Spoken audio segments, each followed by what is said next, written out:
नमस्कार दोस्तों, आपका स्वागत है डेली परफेक्ट क्लासेस में। आज हम फिर से आप लोगों के लिए 10 क्वेश्चन आरआरबी एनटीपीसी के आए हुए क्वेश्चन हैं और जो ये रेलवे के किसी भी एग्जाम के दृष्टिकोण से बहुत ही महत्वपूर्ण है। तो चलिए इसको हम करने वाले हैं। चैनल पर नए होंगे तो चैनल को सब्सक्राइब जरूर करिएगा।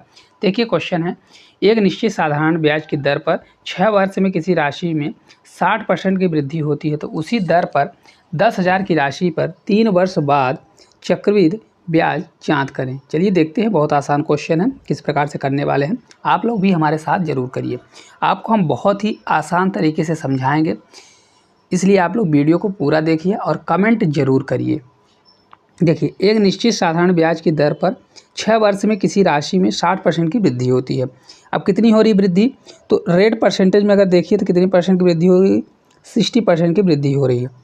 और कितने वर्ष में हो रही है, 10 वर्ष में। तो कभी भी याद रखिएगा, साधारण ब्याज में क्या होता है, रेट हमेशा बराबर होता है। तो अगर 60% टोटल वृद्धि हो रही है तो 6 साल में हो रही है, तो 6 से अगर हम भाग दे देंगे तो 1 साल का रेट परसेंटेज निकलेगा कि नहीं निकलेगा। तो 1 साल का रेट परसेंटेज कितना हो जाएगा, 10% हो जाएगा। मतलब वो 10% के हिसाब से रेट हर साल लग रहा है। क्योंकि देखिए, साधारण ब्याज में क्या होता है, हर साल ब्याज बराबर लगती है, जबकि चक्रवृद्धि ब्याज क्या होता है, हर साल ब्याज पर ब्याज लगता है, इसलिए उसका चेंज हो जाता है। तो 10% के हिसाब से ब्याज लगने वाला है।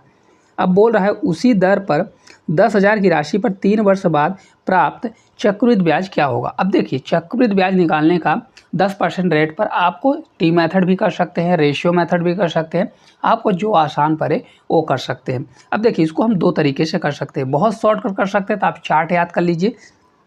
देखिए, आर बराबर 10% दिया है, तो 10% का क्या होता है, तो अगर सी आई हमको निकालना है, देखिए यहाँ पर सी आई अगर निकालना है तो सी आई बराबर क्या होगा, तो सी आई जो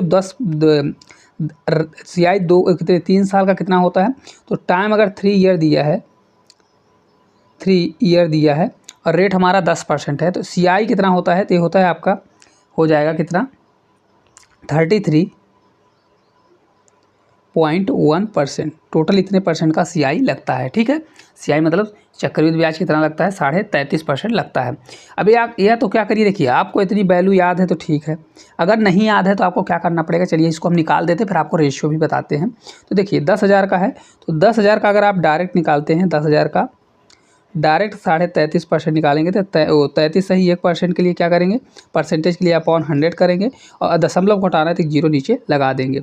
अब चलिए देखते हैं। देखिए, अगर इसको आप करते हैं तो 3 0 से 3 0 कैंसिल हो जाएगा, तो एक अंक का उधर क्या हो जाएगा, देखिए ये हमारा 3 होगा और 3 1 और 1 0 हमारा बढ़ जाएगा। तो 33.10 इस क्वेश्चन का करेक्ट आंसर आएगा। देखिए कितने ही आसान तरीके से हमने सॉल्व कर लिया। तो ये आपका correct answer option number B हो जाएगा। आप लोग बोलेंगे तो हम इसका सीआई का पूरा चार्ट 10% में कितना लगता है, 5% में कितना लगता है, किस प्रकार से निकाला जाता है, उसके लिए हम फुल डिटेल पर वीडियो बना देंगे कि इसका फार्मूला क्या होता है। 2 साल का क्या होता है तो आप लोगों को पता होगा, ए plus B plus A multiply B upon 100, इतना आपका सीआई होता है 2 साल का अगर निकालना है तो। ये आपको सिर्फ प्रैक्टिस के टाइम चाहिए। अगर आपसे प्रैक्टिस हो जाती है अच्छे से तो ये आपको फार्मूला याद करने की ज़रूरत नहीं पड़ेगी, आप डायरेक्ट निकाल लेंगे। अब देखिए, जैसे इसी क्वेश्चन को अगर आपको रेशियो मेथड से करना हुआ तो किस प्रकार से करेंगे। चलिए यहाँ से हम लाइन खींच देते हैं और फिर आपको रेशियो मेथड भी यहाँ से हम आपको बताते हैं। देखिए, अगर आपको इसी को रेशियो मेथड से करना है तो आपका ब्याज कितना है, 10% के हिसाब से चल रहा है। किस परसेंट से, 10% के हिसाब से चल रहा है। तो चलिए देख लेते हैं इसको किस प्रकार से करेंगे। अगर 10% के हिसाब से चल रहा है, 10%, तो देखिए 3 साल का क्या होगा, तो रेट परसेंट, तो ये 10% बराबर कितना होता है, 1/10 होता है कि नहीं होता है, कितना होता है 1/10। मतलब ब्याज कैसे बढ़ रही, 10 से 11, 10 पर 1 की ब्याज बढ़ी तो 10 से 11 हो गया। फिर इसी प्रकार 10 से 11 होगा कि नहीं होगा, फिर इसी प्रकार से 10 से 11 होगा कि नहीं होगा। तो हमारा 3 साल का हुआ तो 3 बार इसी प्रकार से बढ़ेगा। अब टोटल आप मल्टीप्लाई कर दीजिए, इधर 10 का मल्टीप्लाई करेंगे तो कितना आ जाएगा, इधर आएगा 3 0 पड़ जाएगा, तो कितना हो जाएगा आपका 1000 हो जाएगा। इसी प्रकार आपका अगर 11 का करते हैं, इसका 11 बना लीजिए, तो 11 का अगर आप क्यूब करते हैं तो कितना होता है, 11 का क्यूब आपको पता होना चाहिए, 1331 होता है। कितना होता है, 1331 होता है। ठीक है, तो अब देखिए हमारा ये पी है, मतलब 1000 पर कितना ब्याज बन रहा है, 1331। तो हमको इसको कंपेयर करना पड़ेगा, कितना दिया है हमारा, 10,000 दिया है, तो 10,000 से कंपेयर करेंगे तो कितना गुना दिया है, तो आप अगर आप देखेंगे तो कितना गुना दिया है, ये मल्टीप्लाई 10 गुना दिया हुआ है। इसी प्रकार 1331 भी हमारा कितना हो जाएगा, तो उसका टोटल कितना हो जाएगा, तो ये 1331 होगा। लेकिन हमको ब्याज निकालना है। देखिए टोटल हमारा किसका दिया है, मिश्र धन का दिया है, लेकिन हमको ब्याज निकालना है। तो ब्याज देखिए कितना हो रहा है, 1000 का 1331 हो रहा है, मतलब ब्याज कितना हुआ, 331 रुपये हुआ। और एक बराबर इतना है तो 331 बराबर कितने गुना हो जाएगा, 10 से मल्टीप्लाई करेंगे तो आपका 3310 आ जाएगा। कितना गुना होगा, 3310 गुना हो जाएगा। ये आपका क्या हो जाएगा, टोटल CI हो जाएगा। अगर आपका मिश्र धन पूछता तो फिर इस वाले मल्टीप्लाई कर देते, कौन से में, इसमें आपको मल्टीप्लाई करना था। अगर क्लास अच्छी लगी होगी तो लाइक ज़रूर करिएगा। पहले हम एक शिफ्ट के पूरे क्वेश्चन लेते थे, लेकिन क्या है ज़्यादा बड़ी लेंदी वीडियो हो जाती है तो आप लोग नहीं देखते, इसलिए हमने क्या किया कि 10-10 क्वेश्चन का सीरीज चलाएँगे। चलिए दूसरे नंबर का क्वेश्चन है, एक जल धारा की चाल 3 किलोमीटर प्रति हावर्स है और स्थिर जल में एक आदमी की चाल कितना है, 6 किलोमीटर प्रति हावर्स है। धारा की दिशा में 37 किलोमीटर तैरने में आदमी द्वारा लिया गया समय क्या होगा। देखिए टाइम और उसका नाव, बोट और धारा से आया हुआ क्वेश्चन है, बहुत अच्छा क्वेश्चन है। चलिए इसको देखते हैं। देखिए इसको किस प्रकार से करेंगे, एक जल धारा की चाल कितना है, 3 किलोमीटर प्रति हावर्स। हमने आपको इसमें क्या बताया हुआ है, कभी भी धारा की अगर चाल बोले तो आप उसको बाई मानिए, और अगर नाव की चाल बोले या बोट की चाल बोले तो वहाँ पर आपको एक्स मानना है। तो यहाँ पर हमारा क्या होगा, ये बाई बराबर क्या होगा, बाई बराबर हमारा हो जाएगा 3 किलोमीटर प्रति हावर्स। आपको पूरे क्वेश्चन पूरे 0 लेवल से आपको समझ में आएंगे। अब देखिए स्थिर जल में एक आदमी की चाल, अब दे दिया ना, स्थिर जल में अगर आदमी की चाल देगा तो मतलब वो आदमी की चाल बोल रहा है। तो यहाँ पर अब हमारा यक्स होगा, तो यक्स बराबर हमारा कितना हो जाएगा, 6 किलोमीटर आ जाएगा। कितना आएगा, 6 किलोमीटर प्रति हावर्स आ जाएगा। अब देखिए धारा की दिशा में 37 किलोमीटर तैरने में, अब धारा की दिशा में जा रहा है तो एक चीज़ याद रखिएगा, अगर आप देखिए धारा के विपरीत जाएंगे तो देखिए धारा की जितनी चाल होगी वो आपको पीछे करेगी कि नहीं करेगी, तो क्या होता है, यक्स माइनस वाई होता है धारा की जब विपरीत दिशा में। लेकिन धारा की जब दिशा में आप जाएंगे तो यक्स प्लस वाई होगा कि नहीं होगा, क्या होगा, यक्स प्लस वाई होगा। मतलब 6 + 3 कितना हो जाएगा, 6 + 3 करेंगे तो कितना हो जाएगा, ये हमारा 9 हो जाएगा। होगा कि नहीं होगा, कितना होगा, 9 हो जाएगा। अब चलिए हम आगे देखते हैं। अब उसको जाना कितना है, 37 किलोमीटर धारा की दिशा में जाना है। तो अगर 37 किलोमीटर जाना है तो डिस्टेंस हमारा कितना आ जाएगा, ये तो चाल हो गई, कितना हो गया, चाल 9 किलोमीटर प्रति हावर से जाएगा। और डिस्टेंस हमारा कितना कवर कर रहा है, डिस्टेंस बराबर ये 37 किलोमीटर जाना है। तो हमको अब क्या निकालना है, समय निकालना है। तो टाइम बराबर क्या होता है, टाइम बराबर होता है दूरी, मतलब डिस्टेंस अपान क्या होता है, स्पीड होता है कि नहीं होता है। स्पीड कौन सी, ये वाली स्पीड हमको रखना पड़ेगा। तो रख दीजिए, आपका आंसर आ जाएगा। चलिए देख लेते हैं, 37 से 37 करिए और 9 कर दीजिए तो कितना जाएगा। इसको जब सॉल्व करेंगे तो 9 से 4 बार जाएगा, 9 चौक 36 और 1/9, मतलब 4 सही 1/9 हावर्स। कहाँ पे दिया है, 4 सही 1/9 हावर्स। ऑप्शन नंबर जो बी है इस क्वेश्चन का राइट आंसर होने वाला है। कितना होगा, 4 सही 1/9 हावर्स। इस क्वेश्चन का करेक्ट आंसर होगा कि नहीं होगा। तो इस प्रकार से इनको सॉल्व कर सकते हैं। देखिए एक बार और समझाते हैं, कभी भी धारा का बोले तो बाई करिए, और अगर नाव की बोले या आदमी को बोले तो यक्स करिए। अगर दोनों एक साथ चल रहे हैं, मतलब धारा की दिशा में चल रहे तो यक्स प्लस वाई होगा, और विपरीत चल रहे तो यक्स माइनस वाई होगा। फिर आप इसको निकाल सकते हैं। चलिए अगले क्वेश्चन की ओर चलेंगे। अगला क्वेश्चन है, देखिए रेशियो से A/B बराबर 3/5 है, B/C बराबर 4/7 है, तो A/B/C का मान क्या होगा। देखिए इसको दो प्रकार से कर सकते हैं। एक तो तरीका ये है कि डायरेक्ट आप इसको करिए, क्या दिया है, A/B दिया है, ये बराबर कितना है, 3/5 दिया है, 3/5 करिए। दूसरा है B/C दिया है, तो क्या करिए आप 4/7 कर दीजिए। अब देखिए इसको लिखने का तरीका यही है, A/B खत्म कहाँ पर हो रहा है, B पर, तो फिर क्या लिखेंगे, B/C। इसी प्रकार से अगर होगा तो C/D लिखेंगे। तो अगर आपको डायरेक्ट A/B/C सभी का रेशियो चाहिए तो आप क्या करेंगे, देखिए इसको गुणा करने का तरीका होता है, लास्ट से गुणा करिए, 7 से करेंगे तो देखिए इसको करेंगे तो 7 से 35 होगा, फिर नीचे वाले को छोड़ देंगे तो 5 चौक 20 होगा, कितना होगा, 20 होगा। और फिर इस वाले गुणा करेंगे तो 4 से 3 बार 12 होगा। ये रेशियो बनेगा 12, 20, 35। कौन सा बनेगा, 12, 20, 35। ऑप्शन नंबर बी जो है करेक्ट आंसर हो जाएगा। देखिए किस प्रकार से, एक बार और आपको समझाते हैं। देखिए इसको हटा देते हैं फिर बताते हैं। देखिए यहाँ से फर्स्ट वाले चाहे गुणा करिए तो इस वाले का 4 × 3 करेंगे, 4 से 3 बार 12, कितना हो जाएगा आपका, 4 से 3 बार मल्टीप्लाई करेंगे तो 12 हो जाएगा। फिर रेशियो बनेगा, फिर एक क्रॉस करिए, 4 × 5 = 20, तो ये आपका 20 हो जाएगा। फिर अनुपात बनेगा, इस वाले का करिए 7 × 5, 7 से 5 बार 35, तो ये आपका रेशियो बनने वाला है। ठीक है, अब देखिए अगर आपसे इस प्रकार से नहीं बनता ये, हालांकि ये क्वेश्चन क्या होता है, अगर आपको ए और सी का निकालना है, बी का नहीं निकालना, तो इसमें कट जाता है, 4 और 5 क्या हो जाएगा, कट जाएगा। अब देखिए जैसे मान लीजिए अगर आपसे नहीं बनता तो आप क्या करिए, ए अनुपाते बी अनुपाते सी कर लीजिए। ठीक है, इस प्रकार से। तो ए और बी का अनुपात कितना है, जो अनुपात दिया है डायरेक्ट लिखिए, तो ये आपका दिया है 3:5 दिया हुआ है। इसी प्रकार बी सी का कितना दिया है, तो 4:7 दिया हुआ है। ठीक है, इतना दिया हुआ है, 3:5 और 4:7 दिया हुआ है।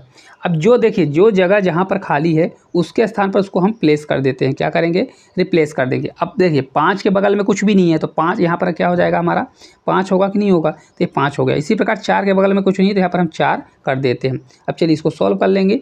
तो सॉल्व जब करेंगे तो किस प्रकार से होगा, गुणा कर दीजिए, 7 का मल्टीप्लाई 5 करेंगे तो 35 होगा, फिर 4 से 5 बार 20 होगा, फिर हमारा क्या होगा, 4 से 3 बार 12 होगा।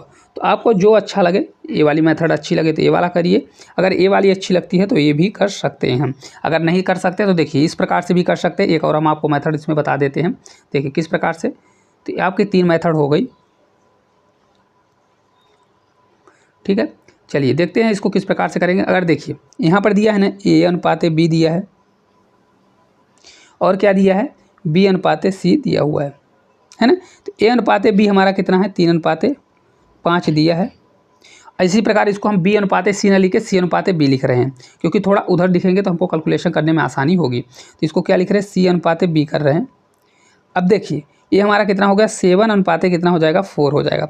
अब एक चीज़ यहाँ पर नोटिस करेंगे आप, तो यहाँ पर देखिए बी हमारा 5 है और यहाँ पे बी हमारा 4 है। तो इसको क्या कर लीजिए, आप बराबर कर दीजिए। तो बराबर करने का सबसे आसान तरीका क्या है, देखिए 5 को 4 बनाइए या 4 को 5 बनाइए। तो सबसे अच्छा है कि 5 में अगर 4 का मल्टीप्लाई कर दे तो इस एक में करेंगे तो रेशियो में पूरे में करना पड़ेगा। तो यहाँ पे 4 का अगर मल्टीप्लाई कर दें तो यहाँ पर हमको 5 का मल्टीप्लाई करना पड़ेगा, तो हमारा नया रेशियो बनेगा। तो 4 से 3 बार यहाँ पर नया रेशियो बनेगा, 4 से 3 बार 12 और कितना बनेगा, 20 हो जाएगा। होगा कि नहीं होगा। इसी प्रकार 7 से 5 बार 35 और हमारा 20 बन जाएगा।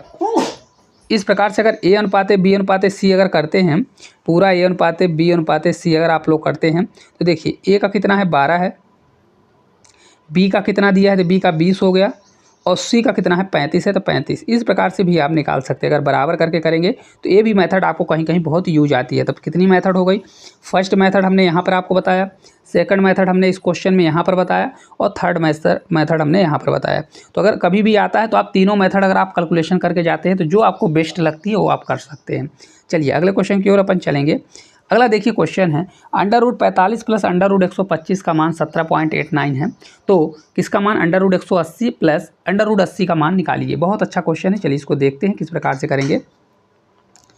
अंडर रूट क्या दिया है, 45 दिया है, फिर इसके बाद क्या दिया है, प्लस √125 दिया है, बराबर है 17.89 दिया हुआ है। इस क्वेश्चन को कभी भी अगर आपको करना है तो कुछ भी नहीं करना, आपको क्या करना, देखिए अगर इसको सॉल्व करने जाएंगे तो सॉल्व नहीं कर सकते। इसको करना है तो अगर 45 के अंदर देखिए क्या कॉमन हो रहा है बाहर निकालिए, और 125 के अंदर क्या कॉमन है बाहर निकालिए, मतलब रूट के बाहर निकालिए, फिर दोनों को जोड़कर इक्वल करिए। अब देखिए 9 × 5 = 45, मतलब 9 मल्टीप्लाई कितना होता है, 5 होता है। कितना होता है, अगर 9 मल्टीप्लाई 5 करें तो 9 × 5 = 45 होता है, और 9 किसका स्क्वायर होता है, 3 का स्क्वायर होता है। तो हमारा इसमें 3 बाहर निकलेगा कि नहीं निकलेगा, तो इसको हम इस प्रकार से लिख सकते हैं, 3√5 लिख सकते हैं। फिर प्लस करिए, 125 है, तो 125 आप लोग जानते होंगे 125 किसका क्यूब होता है, 5 का क्यूब होता है। तो 5 के क्यूब में 5 स्क्वायर तक तो निकल जाएगा, एक 5 बचेगा, तो हमारा क्या होगा, 5 बाहर निकलेगा और एक 5 हमारा अंदर रह जाएगा। तो ये हमारा हो जाएगा कितना, 1789 हो जाएगा, 17.89 है ना। अब देखिए 5 3 8 कितना हो गया, ये हमारा 8√5 हुआ, कितना हो गया, 8√5, 8√5 बराबर कितना हो जाएगा, 17.89 हमारा हो गया।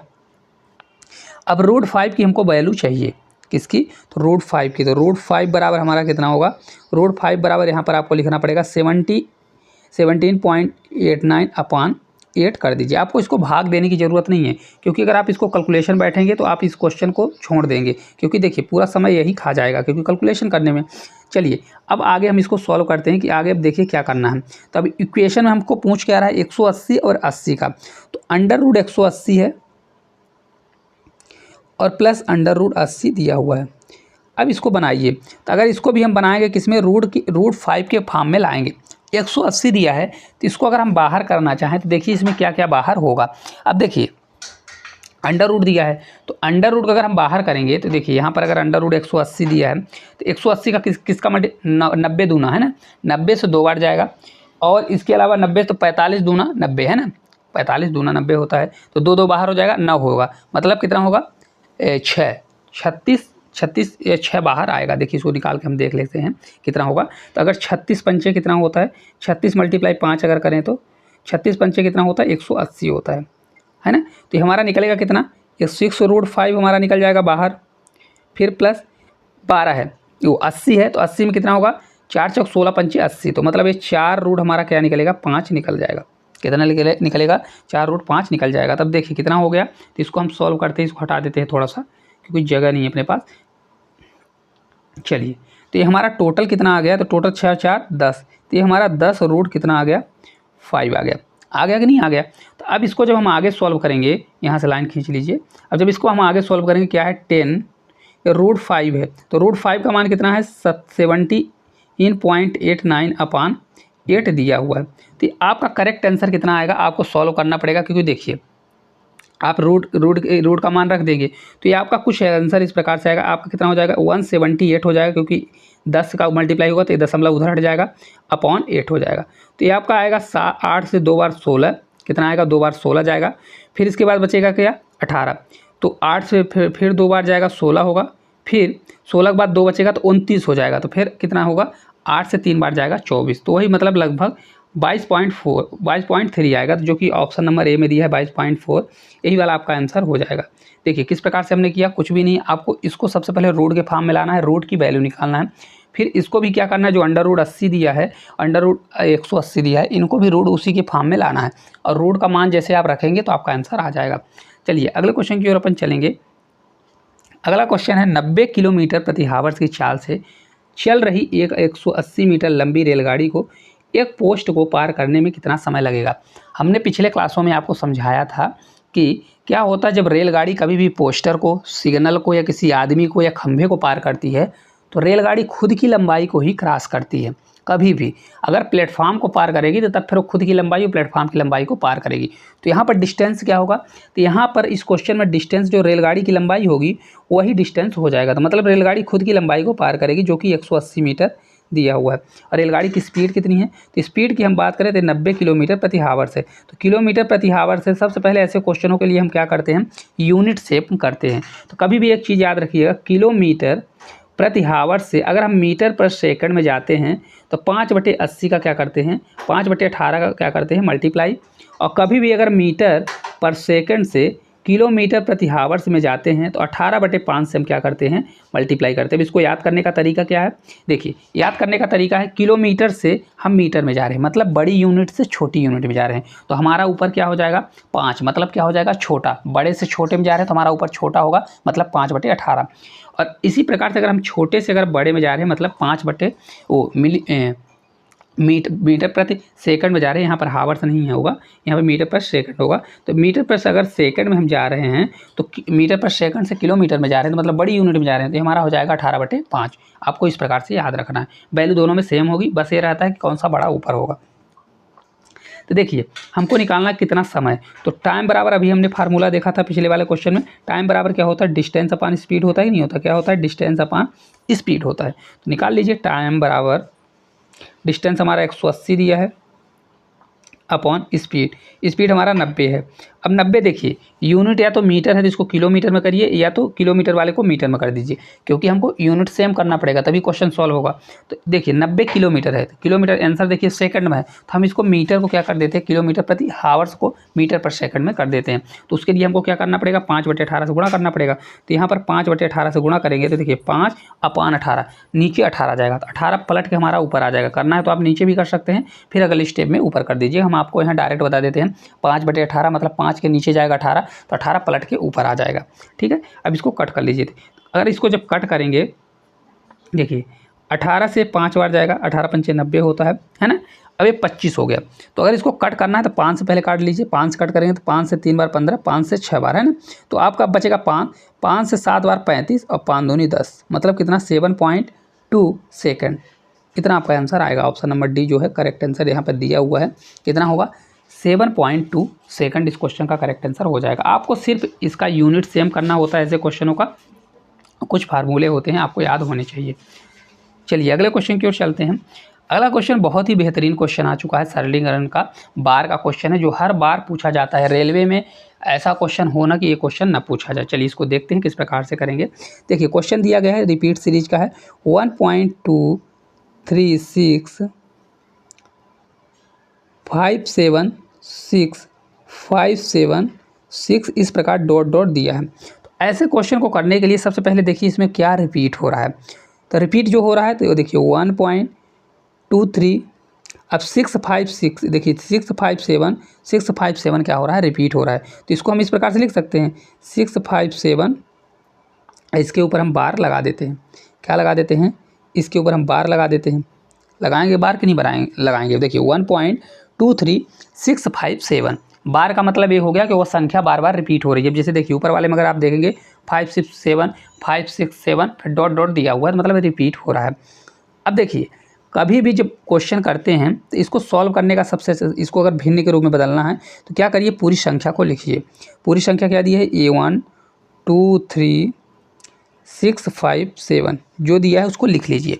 फिर इसके बाद माइनस क्या होगा, तो माइनस होता है जिसके ऊपर बार नहीं है, पूरी संख्या में जिसके ऊपर बार नहीं उसको घटा दीजिए। तो बार कितने के ऊपर नहीं है, 1 2 3, इसको आपको दशमलव से मतलब नहीं है, 123 के ऊपर बार नहीं है तो 123 आप घटा दीजिए। अपॉन में क्या जाएगा, अपॉन में जाएगा जितने संख्या के ऊपर बार है। बार कितने संख्या के ऊपर है, तो बार है 3 संख्या के ऊपर, तो इसके लिए 3 9 कर दीजिए। फिर इसके बाद दशमलव के राइट साइड में, मतलब मेरा कहने का मतलब ये है, रुक जाइए इसको से, देखिए दशमलव के राइट साइड में ये वाला जो हम बोल रहे हैं, आपको समझ में आ रहा होगा क्योंकि हाथ हमारा दिख नहीं रहा, लेकिन इसमें समझ में आ रहा होगा जो 2 और 3 है।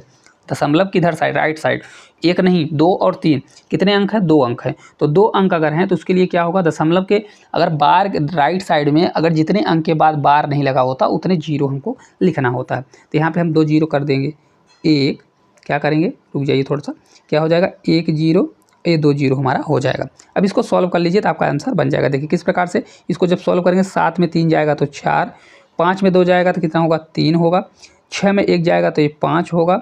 इस प्रकार से 1 2 3 होगा, ये हमारा हो जाएगा 999 और 00। देखिए कहाँ पे दिया है, ऑप्शन नंबर सी में दिया है। इस क्वेश्चन का करेक्ट आंसर हो जाएगा। अगर आप लोगों को ये क्वेश्चन समझ में आया होगा तो बहुत अच्छी बात है, नहीं तो एक बार रिपीट करके देखिएगा। हालांकि हम यहाँ पे एक बार और समझा देते हैं। देखिए इस क्वेश्चन में क्या दिया है, 1.236576576 क्या हो रहा है, रिपीट हो रहा है। उसके ऊपर हम बार लगा देंगे।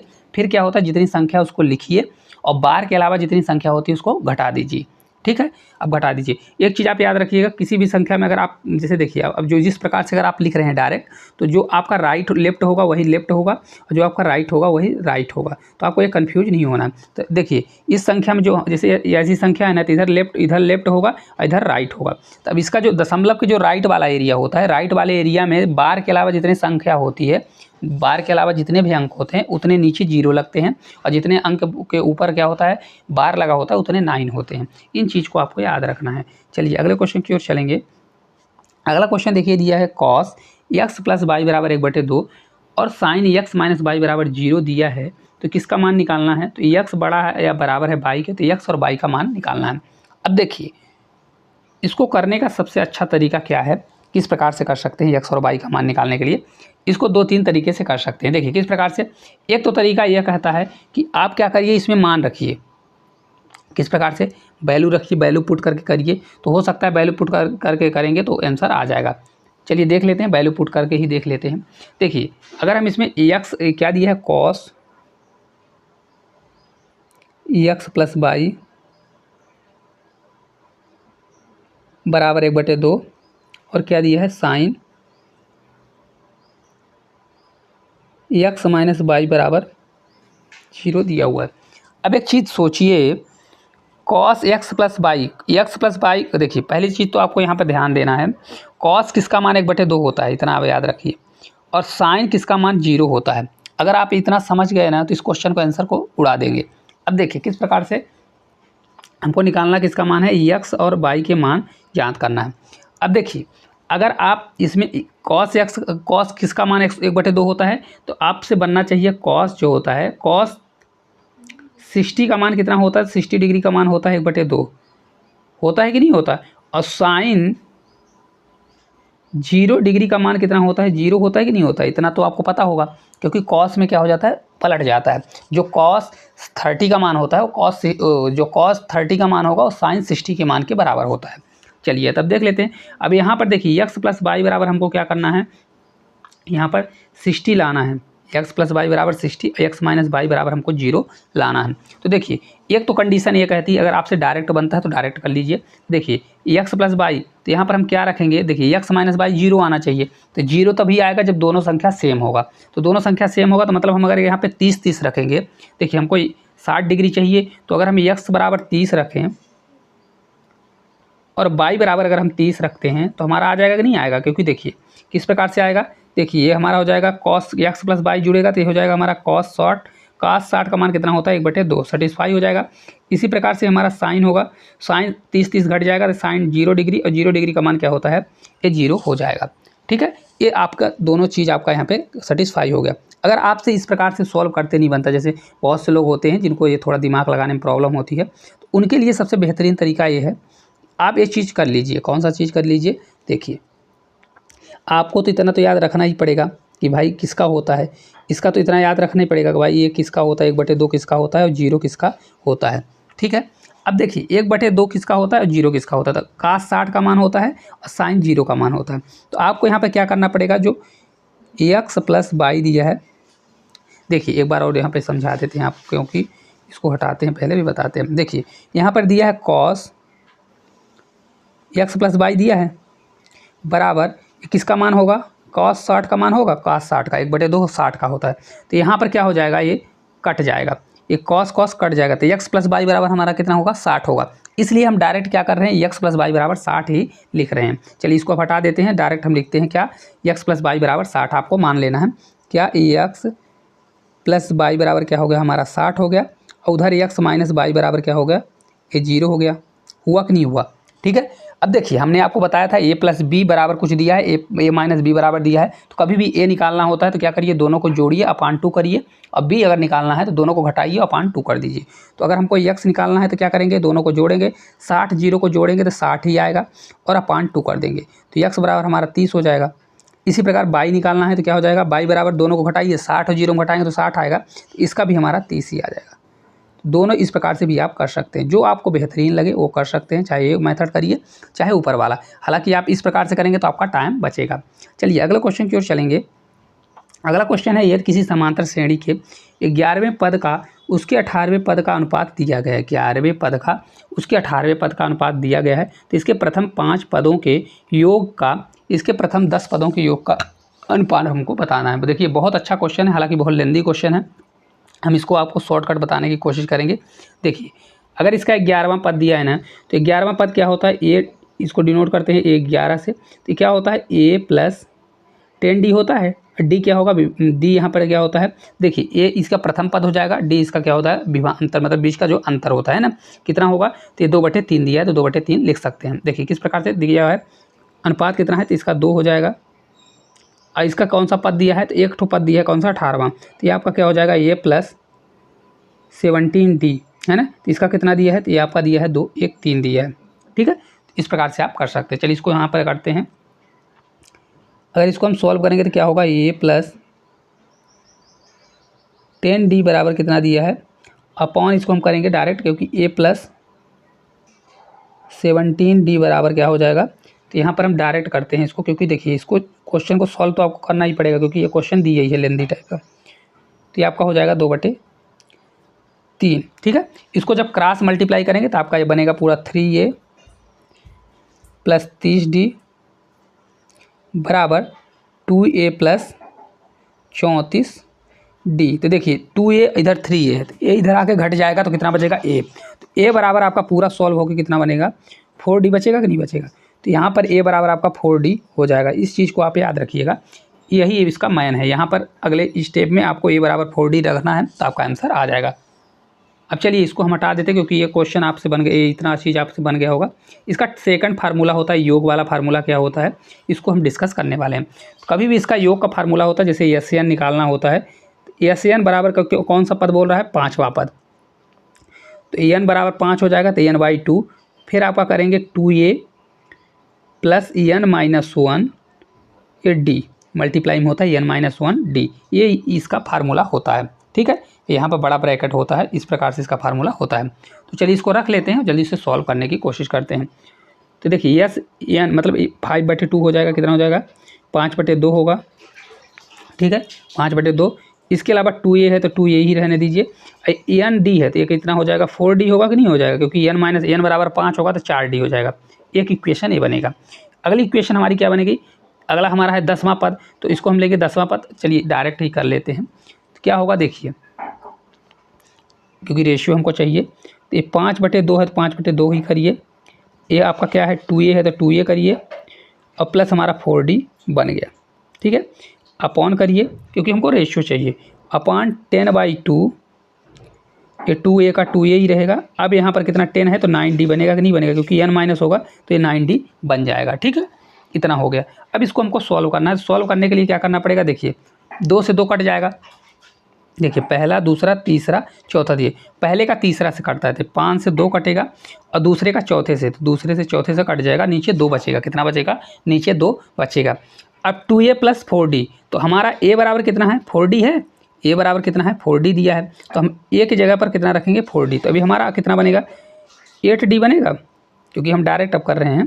देखिए 2a में 4d, a के स्थान पर 4 का मल्टीप्लाई करेंगे तो 8d बनेगा, और प्लस 4d पहले से दिया हुआ है, अपॉन 2a है तो फिर से हमारा 8d बनेगा, और प्लस कितना हो जाएगा, ये 9d दिया है तो 9d हो जाएगा।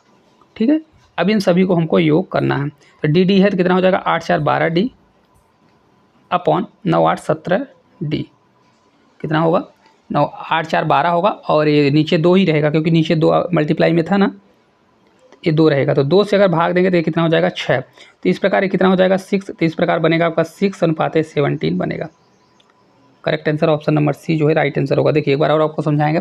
देखिए ए बराबर आपका डी निकल आएगा, ए बराबर 4d निकलेगा, फिर आपको ये फार्मूला लगाना है, तो ये वाले फार्मूले से अगर आप रखते हैं तो आपका कितना आ जाएगा, 2a प्लस 4d। तो 2a ए बराबर रखेंगे 4d, तो आपका 8d प्लस 4d, ये आपको कट करने पर नीचे 2 आया था मल्टीप्लाई में, तो 8d प्लस 9d आएगा। पूरा सॉल्व करेंगे तो आपका 6:17 आ जाएगा।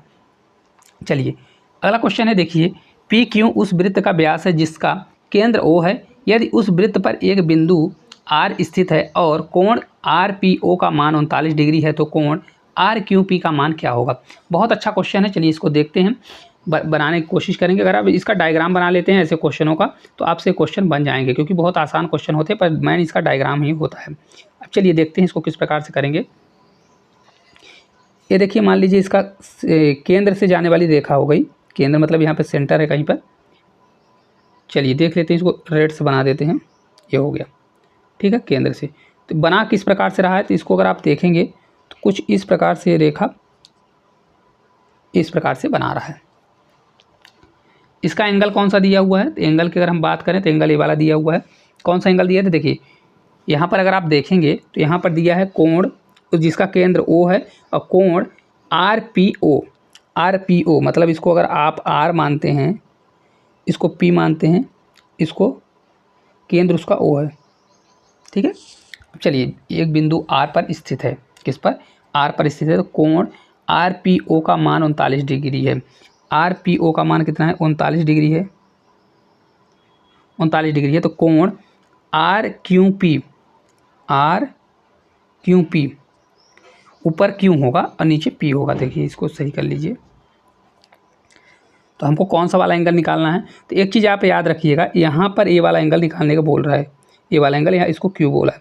कौन सा RQP निकालना है, तो कौन सा एंगल निकालना है, Q वाला एंगल निकालना है। तो Q वाला कौन सा एंगल होगा, ये वाला निकालना है। तो एक चीज़ आप याद रखिएगा, किसी भी वृत्त के अर्धवृत्त के परिधि पर बना कोण कितना होता है, 90 डिग्री। तो ये वाला एंगल आपका कितना हो जाएगा, 90 डिग्री होगा। ये परिमेय होता है, क्या होता है, अर्धवृत्त के परिधि पर बना कोण, लिख लीजिएगा, अर्धवृत्त के परिधि पर बना कोण क्या होता है, समकोण होता है।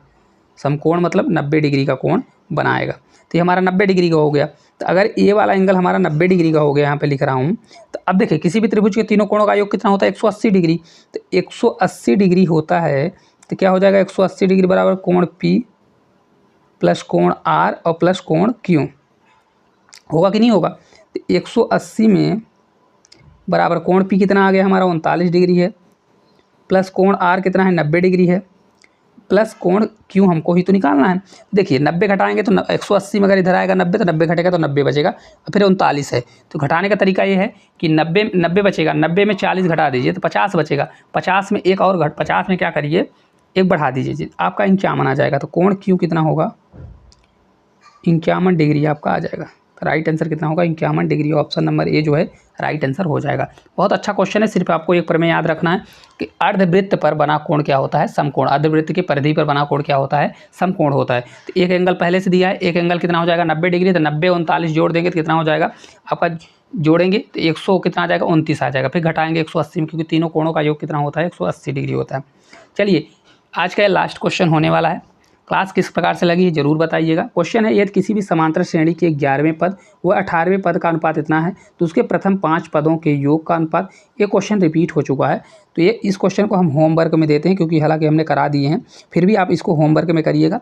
इसका आंसर अपने तरीके से लाइएगा, किस प्रकार से आता है, शॉर्ट से शॉर्ट भी करने की कोशिश करिएगा, कैलकुलेशन भेजिएगा। क्लास किस प्रकार से लगी, अगर अच्छी लगी होगी तो क्लास को लाइक जरूर करिएगा और चैनल को सब्सक्राइब जरूर करिएगा, ताकि ऐसे वीडियो आपको हमेशा देखने को मिले। धन्यवाद।